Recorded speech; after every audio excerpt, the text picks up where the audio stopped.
Hello everyone. पिछले episode में हमने देखा कि एना हुक्स को अपने मसाज के लिए समझाती है कि हाँ मैं इसे ठीक कर सकती हूँ और कहती है प्लीज हुक्स मुझे एक मौका तो दो, मैं आपको ठीक कर सकती हूँ। और फिर हुक्स मान जाता है और फिर हम देखते हैं एना कहती है ठीक है फिर चलो शुरू करते हैं। इससे पहले कि हम मसाज शुरू करें पहले मैं आपसे अनुमति लेना चाहती हूँ। तो हुक्स बताओ क्या मैं आपको टच कर सकती हूँ? कि हुक्स इतना सुनते ही हैरान हो जाता है और कहता है इसके लिए टच करना पड़ेगा। कि इतने में ही जैन बोल पड़ता है हुक्स इसमें डरने वाली कोई बात नहीं, मुझे भी मसाज मिला है और ये बहुत ही अच्छा महसूस होता है, तुम एक बार ट्राई तो करो। और फिर हुक्स सहमते हुए कहता है अगर भैया कह रहे हैं तो ठीक ही होगा, ठीक है। कि तभी एना बोलती है thank you so much Hooks. और फिर एना हुक्स के हाथ को पकड़ लेती है और कहती है हुक्स अगर थोड़ा सा भी दर्द हो तो मुझे बताना, बिल्कुल भी डरना नहीं, ठीक है। और फिर हुक्स बोलता है ओह ठीक है। और जैसे ही एना हुक्स की कलाई को पकड़ती है कि वो हैरान हो जाती है और कहती है हुक्स आपकी मांसपेशियां बहुत तनावपूर्ण है। और फिर एना कलाई से लेकर कंधा तक पूरा मसाज करती है। कि तभी हुक्स को कुछ महसूस होता है और एना हैरान होकर बोलती है हुक्स दर्द हो रहा है क्या? कि हुक्स आराम से जैन की गोद में सो जाता है और एना बोलती है शायद हुक्स को अच्छा लग रहा है। कि तभी एना बोलती है जैसा कि मैंने सोचा था कि आपकी मांसपेशियां बहुत कठोर है, फिर तो आपका उपचार व्यक्तिगत मालिश से किया जा सकता है। और एना उसको कह रही होती है अगर हम धीरे धीरे मांसपेशियों को ढीला कर दे तो आप जल्दी ठीक हो जाएंगे। और ये तभी होगा जब आप कंफर्म करेंगे कि आप अच्छे से खाएंगे और टाइम से सोएंगे। और यही सब करने के बाद अपनी ताकत आप दोबारा पा सकेंगे हुक्स। कि जैन अपने भाई हुक्स को ठीक होता देख मन ही मन खुश हो रहा होता है।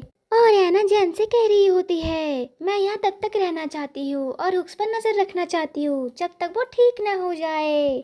कि जैन हुक्स की तरफ देखते हुए कहता है अरे ये तो बहुत अच्छी खबर है। और फिर हमें दिखाया जाता है प्रिंस गेराल्ड और कैन और मूसा को, जिसमें प्रिंस गेराल्ड सोच रहे होते हैं मैं खाली में मूसा और कैन को चिंतित कर रहा हूँ और सोचता है काश मैं इन्हें बता पाता कि मैं सुरक्षित हूँ। कि तभी दरवाजे पर किसी के आने की आवाज आती है और दरबान कहता है इतनी दूर आने के लिए आपका धन्यवाद, प्रिंस गेराल्ड आपका अंदर इंतजार कर रहे हैं। वह और कोई नहीं लेडी एरी और उसके पिता गरुण है। कि तभी लेडी एरी उसके पापा से कह रही होती है कि प्रिंस द्वारा हमें इनवाइट करके बुलाना।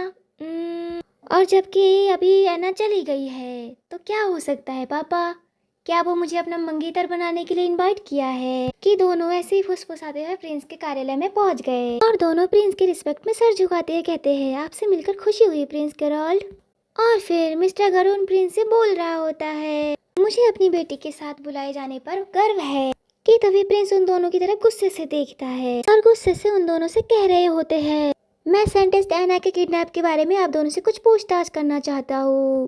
तो बताओ क्या आपके पास आपके ट्रेडिंग कंपनी में हुए हमले के बारे में कुछ पता है और क्या उन गुंडों के बारे में कुछ सुराग मिला है? इतना सुनते ही लेडी एरी बहुत डर जाती है कि अब क्या होगा और वो डर के मारे अपने पापा की तरफ देख रही होती है। कि तभी मिस्टर गरुण प्रिंस से बोल रहा होता है कि सुराग तो अभी तक नहीं मिल पाया है लेकिन मुझे एक गवाह मिला है, वो कह रहा था कि उन गुंडों में से गुंडे के बाल लाल थे और महामहिम मुझे लगता है कि वह निसंदेह उत्तरी जनजाति का कोई होगा। और जैसे कि महामहिम आपको पता है कि उत्तरी जनजाति हमारे यहाँ कितनी परेशानी पैदा कर रहा है और मुझे लगता है कि उन्होंने हमसे बात करने के लिए संत को अगवा किया है ताकि हम उनकी बात मान जाए। कि तभी प्रिंस बोलता है इतना तो मुझे भी पता है कि इसमें उत्तरी जनजातियों का ही हाथ है। और प्रिंस मिस्टर गरुण से कह रहा होता है मैं चाहता हूँ कि साइंटिस्ट को वापस लाने में आप हमारी पूरी सहयोग करें। और प्रिंस मिस्टर गरुण को एक लेटर थमाते हुए कहता है तैयार रहे, हो सकता है इस बीच आप महल से बाहर न जा पाए। कि तभी मिस्टर गरुण और लेडी एरी हैरान हो जाती है और फिर मिस्टर गरुण और लेडी उस लेटर को पढ़ने लग जाते हैं। कि तभी प्रिंस बोलता है अब जबकि हम उत्तरी जनजाति के वास्तव उद्देश्य को नहीं जानते साइंटिस्ट को वापस लाना बहुत जरूरी है। प्रिंस मिस्टर गरुण से फिर से बोलता है तो बताओ क्या आप सहयोग करेंगे? कि तभी मिस्टर गरुण मन ही मन कुछ सोच रहा होता है और कहता है इसे ही तो कहते हैं एक तीर से दो निशान। और वो दिखावा करते हुए कहता है अगर यह आपका आदेश है तो मैं जरूर करूँगा। और मिस्टर गरुण फिर से सोचने लग जाता है कि सब कुछ तो मेरे प्लान के मुताबिक ही चल रहा है और दूसरी तरफ हमें दिखाया जाता है जैन ऐना के लिए एक तंबू तैयार करता है और ऐना कह रही होती है इतने कम समय में इतना शानदार चीज बनाना वाकई काबिल तारीफ हो आप जैन। और ऐना यहाँ देखती है कि यहाँ खाने की भी व्यवस्था है और वो कह रही होती है वाह खाने पीने की भी व्यवस्था है, पहले मुझे देखने दो क्या ये पर्याप्त है। और फिर जैन से कह रही होती है जैन शुक्रिया, क्या यह काफ़ी है। कि तभी जैन ऐना से बोलता है आप बहुत कम खाती हो ऐना, तभी आपका शरीर इतना दुबला पतला है। आप पहले सुनिश्चित करेंगे कि आप सही से खाना खाएंगे, ठीक है। और फिर ऐना जैन से बोलती है नहीं ये सिर्फ आपको लगता है क्योंकि आपके अंदर बहुत ज़्यादा मसल्स है, इसलिए आपके नज़र में मैं बहुत कम हूँ। और फिर जैन बोलता है ऐना क्या आपको किसी और चीज़ की ज़रूरत है। और फिर ऐना सहमते हुए कहती है मैं महल के लोगों को बताना चाहती हूँ कि मैं यहाँ सुरक्षित हूँ, मेरे पे कोई संकट नहीं आई है। और ऐना जैन के सामने हाथ जोड़ते हुए कहती है प्लीज जैन क्या मैं एक लेटर भेज सकती हूँ कि मैं ठीक हूँ। तभी जैन बड़ी गहरी सोच में पड़ जाता है कि राजधानी में खबर करना।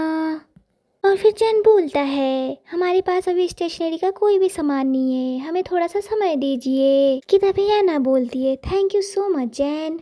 और ऐना फिर से जैन से कुछ कह रही होती है कि इसके अलावा अगर कुछ हो सके तो जैन मैं थोड़ा सा स्नान करना चाहूँगी। कि तभी जैन बोलता है हमारे यहाँ नहाने का कुछ भी नहीं है। कि ऐना मायूस होके बोलती है। और फिर ऐना को याद आता है कि हम जिस जंगल से आए थे वहाँ पे एक नदी थी, हम वहाँ नहाएंगे। इतना कहते जैन कहता है अगर ऐसी बात है तो चलो अभी चलते हैं। इतना कहते जैन ऐना को गोद में उठा लेता है और ऐना सहम जाती है आप भी चलेंगे। कि तभी जैन कहता है बहुत रात में भेड़िए घूमते हैं और आप मेहमान हो इसलिए मैं आपको अकेला नहीं जाने दे सकता। और फिर ऐना कहती है अगर आप गए तो मैं नहीं नहाऊंगी। कि तभी जैन ऐना को लेकर चल देता है और कहता है शर्माने वाली कोई बात नहीं है। और ऐना सोचती है जैन बहुत जिद्दी है। और फिर वो दोनों नदी में पहुंच जाते हैं और ऐना नदी में उतरती है और जैन जो कि एक पेड़ के पीछे खड़ा रहता है। कि तभी ऐना आवाज लगाते हुए कहती है इधर मत देखना ठीक है। और फिर जैन बोलता है नहीं मैं नहीं देख रहा हूँ ठीक है। और फिर ऐना नदी में नहाते हुए कहती है मुझे नदी में नहाने की आदत नहीं है। और फिर जैन कहता है महलों में सब डिजाइनर कपड़े पहनते हैं और महल की बात करें तो आपको बुलाया गया है ना साइंटिस्ट, आखिर ऐसे कैसे हुआ। कि ऐना सहम जाती है और उसकी तरफ देखती है और कहती है मैं अचानक से प्रकाश में लिपटी हुई थी और जब मैं होश में आई तो मैं इसी दुनिया में आ गई थी और कुछ लोग मुझे घेरे हुए थे। और फिर जैन सोचते हुए कहता है कि ये तो बहुत कठिन रहा होगा है ना ऐना।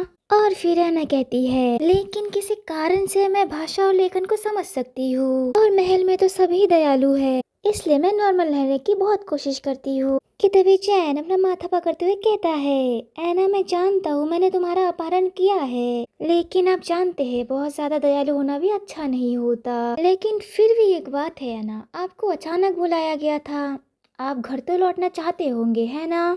कि ऐना इतना सब सोच के हैरान हो जाती है और थोड़ा सा सहम जाती है। और फिर ऐना जवाब देते हुए कहती है मैं पहले चाहती थी जाना घर, लेकिन हाल ही में मुझे शांति मिली है। इस दुनिया में लोगों को ठीक करने में मुझे बड़ी खुशी मिलती है और मुझे लगता है कि यहाँ मैं वो काम कर सकती हूँ जो काम मैं बाहर नहीं कर सकती थी। कि तभी जैन हैरान होके बोलता है तो ऐना क्या आप इस दुनिया में रहना चाहती हो। और फिर ऐना कहती है मैं अभी तक जानती ही नहीं हूँ कि मैं चाहती क्या हूँ और इसके अलावा महल में मौजूद हर कोई मेरी मदद कर रहे हैं राजकुमार गिराल को ठीक करने में, ताकि मैं जल्दी से जल्दी अपनी मूल दुनिया में लौट सकूं। कि तभी जैन हैरान होके बोलता है क्या आपको इस देश के लिए नहीं बुलाया गया था। फिर ऐना बोलती है नहीं मुझे बुलाने का रीजन राजकुमार को ठीक करने का था। और फिर जैन गुस्से से पैर पर मुक्का मारता है और कहता है कि फाइनली इस देश में पीड़ितों को बचाना एक झूठ था, मुझे पता था वो हमेशा लोगों को धोखा देने के लिए नई नई योजनाएं बनाता है और ऐसे ही करके वो किसी भी तरह हमारी जमीन हड़पने की कोशिश करते हैं। और फिर है ना जैन को ऐसे गुस्से में देख हैरान हो जाती है और सोचती है जैन कुछ गलत फहमी में है लगता है। कि तभी ऐना का हाथ फिसल जाता है और जैन चिल्ला उठता है साइंटिस्ट क्या हुआ आपको। और जैन भागता हुआ आ रहा होता है।